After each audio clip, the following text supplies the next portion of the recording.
अस्सलाम वालेकुम, नमस्ते, सत श्री अकाल। कैसे हैं आप लोग? उम्मीद करती हूँ ठीक होंगे, खुश होंगे। मैं हज़िक अली और आज आप लोग लाइव में एक बहुत ही लेटेस्ट सी वीडियो भजन मत से रिलेटेड। सो स्टार्ट करते हैं अपनी वीडियो को without wasting any time. So let's start. Okay guys, so video का टाइटल है हिंदी में भजन मर्ग ही पढ़ सकती हूँ बस मैं। सो स्टार्ट करते हैं वीडियो। ग्रुप कैप्टन दीपक भट्ट जी, राधे राधे राधे महाराज जी। महाराज जी, आपके चरणों में कोटि कोटि प्रणाम। महाराज जी, आपसे 1.5 साल से यूट्यूब के माध्यम से जुड़ा हूँ। महाराज जी, मैं वायुसेना में रहते हुए भी कभी मांस मदिरा का सेवन नहीं किया। धन्यवाद। प्रतिदिन नाम जप करने का भी प्रयास करता हूँ आपकी कृपा से। महाराज जी, मेरा एक दुविधा है। महाराज जी, मेरे से एक अपराध बना है। लगभग 8-9 साल पहले जब मैं ऑफिस जाने के लिए गाड़ी पीछे कर रहा था, न जाने कहां से 2 कुत्ते के बच्चे मेरी गाड़ी के नीचे आने से मर गए। जब मैं गाड़ी में बैठा ही तब तो नहीं थे, बट पता नहीं कहां से आ गए। महाराज जी, हाँ। घटना मुझे पिछले 8-9 सालों से रोज जला। नहीं, इसमें नहीं पश्चाताप करना चाहिए। जैसे हम सामने देख रहे हैं कि बच्चे बैठे हैं कुत्ते को और हम असावधानी पूर्वक चढ़ा दिया, अब प्रायश्चित करने लायक है। लेकिन अब गाड़ी है, अब कोई कुत्ते का बच्चा मान लो नीचे आ गया, आपको अगर पहले से शंका है तो आप सावधान हो सकते हैं, लेकिन आप निश्चिंत होकर के कैसी घटना। अब जैसे आप गाड़ी, अभी एक भगत जी मथुरा से आ रहे थे तो गाड़ी रफ्तार से ही तो चला गया, इतने में गाय ऐसे अचानक क्रॉस की और वो गाय में टक्कर लग गई, गिरी और मर गई। अब वो यहाँ जहाँ आप बैठे हो यहीं वो खड़े हुए बहुत दुखी थे। तो पॉइंट पर बात होती, पॉइंट पर सजा होती। उन्होंने कहा आपने गाय को देख करके धक्का मारा? उनका नहीं, हम तो अपने रास्ते जा रहे हो, अचानक कहीं से आ गई। तो हम कहा निश्चिंत रहिए, उसका प्रारब्ध है गाय का, उसकी आयु समाप्त होनी थी किसी न किसी बहाने से। हाँ, अब गाय बैठी है और हम चढ़ा देते हैं, या हम देख रहे हैं गाय आ रही तो हमें सावधान रहना चाहिए, हमें ब्रेक पे अपनी गाड़ी पे कंट्रोल करना चाहिए। कोई पशु उसको ज्ञान नहीं, लेकिन ऐसे अचानक क्रॉस कर जाती है तो बात अलग हो जाता है। तो ऐसे ही आप अचानक वो बच्चे नीचे आ जाते हो, पधार जाते हैं, तो उसमें आपका कोई दोष नहीं है। हाँ हाँ, ऐसा वो पवित्र हृदय में ऐसा होता है। हमने एक घटना अपनी बताएं, जब हितधाम में रहते थे तो श्री जी के पात्र मार्जन के लिए अच्छी जगह से रज ली जाती कि कहीं कोई लघु शंका न किए हो, थूके ना हो। तो जैसे झाड़ियां हैं तो उनके बीच से रज निकालते कि यहाँ कोई आएगा नहीं, यहाँ कोई थूकेगा नहीं। तो श्री जी के पात्र मार्जन करने के लिए गए तो फावड़ा से ऊपरी हिस्सा रज काटा के नीचे का हिस्सा रज लेते। तो जे ही फावड़ा मारा तो 2 लाल सैकड़ों पैर वाले होते ना, उनको क्या कहते हैं, खन खजूरा, वो 2 एक साथ कट गए। अब फावड़ा रख करके हम अंदर जलते रहे कि हे भगवान, आपकी सेवा के लिए रज ले रहे थे और ये वृंदावनवासी जीव हमारे फावड़े से कट। बहुत बार बार अंदर की वकालत शुरू हुई कि हमें तो पता नहीं था कि ये जीव हैं, हम तो फावड़ा रज लेने के लिए माला अंदर ये थे तो इसका प्रारब्ध था, पर फिर भी हृदय हमारा जलता रहा।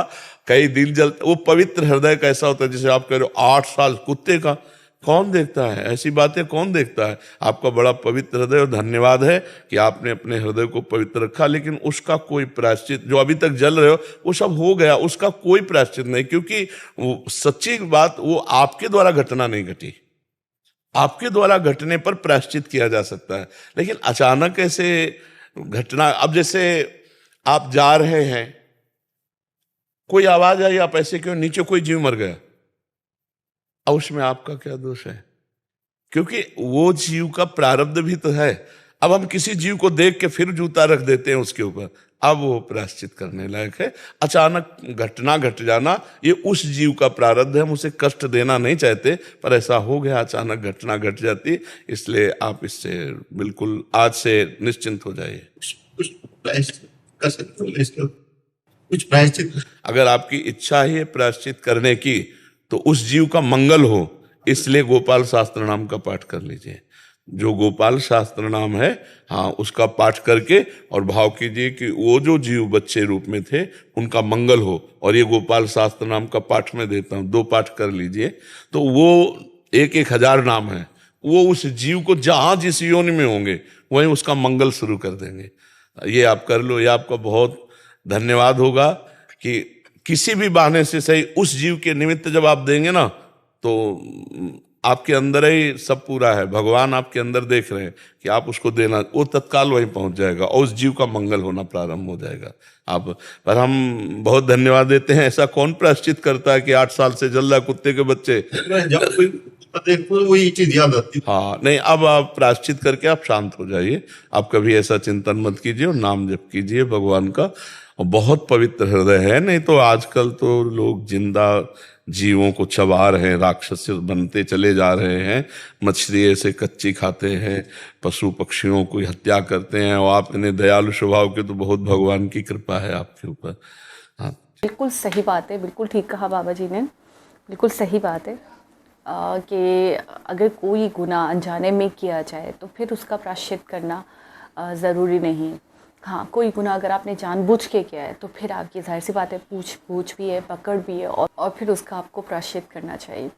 अच्छा, अक्सर दिमाग में ऐसे सवालात आते रहते हैं, और बहुत अच्छा है ये जो भी मतलब यूट्यूब के माध्यम से हमें ऐसी नॉलेज मिल रही है और हमें हमारे सवालों के जवाब मिल रहे हैं। ये ऐसे क्वेश्चंस होते हैं, जब भी मैं किसी भी वीडियो के ऊपर बाबा जी की रिएक्ट करती हूँ तो ये वो क्वेश्चंस होते हैं जो वाकई हर इंसान के दिमाग में आते हैं।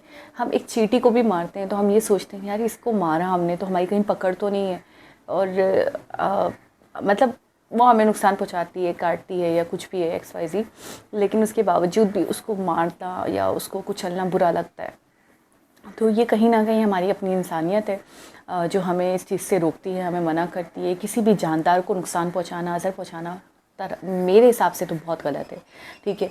लेकिन बाबा जी ने बिल्कुल ठीक कहा कि ये बहुत बड़े ज़र्फ़ की बात है, ये बहुत बड़े दिल की बात है कि 8 साल 9 साल पहले का एक वाक़या जो आज भी उनको मतलब इस तरीके से याद है, तंग कर रहा है, सता रहा है कि मैंने कहीं ना कुछ गलत कर दिया उन बच्चों के साथ और मुझसे मरे वो, और मैं इसका प्रायश्चित कैसे करूं। तो ये बहुत बड़ेपन की बात है, ये बहुत बड़े दिल की बात है, ये बहुत बड़े आला ज़र्फ़ की बात है। मैं ये कहूँगी बहुत बड़े इंसान हैं वो कि उन्होंने आज तक ये याद रखा, और वो अपने आप को कहीं ना कहीं मतलब पश्चिमाते थे, कहीं ना कहीं वो शर्मिंदा थे इस बात पे, कहीं ना कहीं वो अफसोस कर रहे थे कि मुझसे हुआ ये वाक़या मुझसे हुआ तो मैं कहीं ना कहीं गुनहगार हूँ, कहीं ना कहीं मेरी पकड़ है।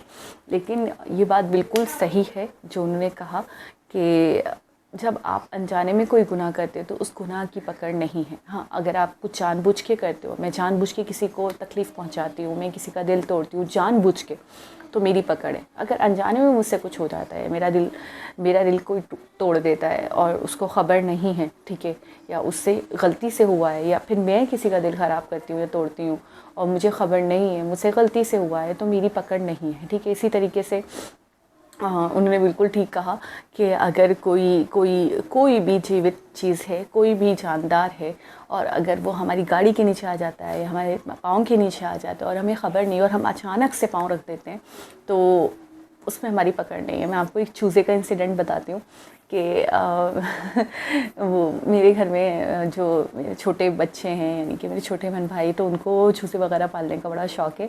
तो अक्सर मेरा छोटा भाई चूज़े ले आया करता था, तो घर में पालते थे हम लोग, सब छोटे छोटे आगे पीछे गए हैं 2-2 साल के फ़र्क हैं सब में। तो हम लोग बड़ा खेला करते थे। अक्सर चूज़ा ऐसा होता था कि वो सुस्त होता था और सुस्त होकर मर जाया करता था। तो मैं उस वक्त ये सोचा करती थी कि ये जो चूज़ा मरा है और भाई लेकर आया तो इसका गुनाह इस भाई पे है, नहीं मेरे भाई पे है।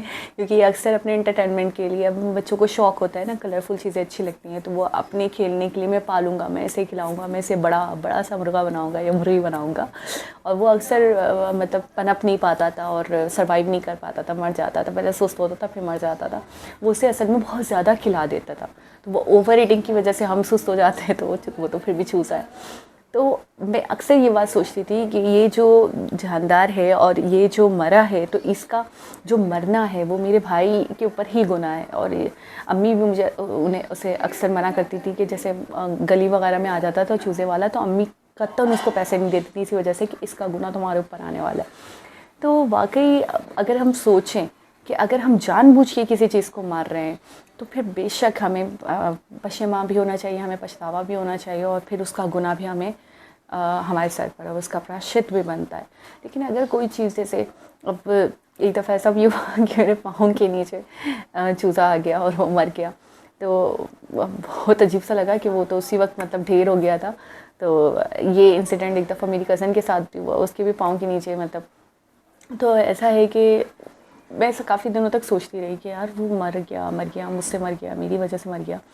लेकिन फिर मेरे दिमाग में, दिल में यही बात आई जो बाबा जी ने बताया कि जैसे उनके साथ भी हुआ था कि यार मैंने जानबूझ के तो नहीं मारा, मैंने देखा ही नहीं, मैं तो सीधा देख कर चल रही थी और वो पाँव के नीचे आ गया। तो मतलब वाकई उसकी शायद मौत थी उसी बहाने। तो ये है कि आपको इस चीज़ का ख्याल रखना है कि क्या जानबूझ के हुआ और क्या अनजाने में हुआ। अगर अनजाने में कोई गुनाह हुआ तो बेशक उसकी पकड़ नहीं है, बेशक वो माफ़ है। लेकिन अगर जानबूझ के कोई गुनाह हुआ, जानबूझ के किसी का दिल टूटा, जानबूझ के कोई रोया, जानबूझ के किसी के साथ आपने गलत किया, जानबूझ के किसी को ठगा, जानबूझ के किसी के साथ बेईमानी करी, तो फिर ये सारी चीज़ें, जानबूझ के झूठ बोला, तो फिर ये सारी चीज़ें पकड़ है।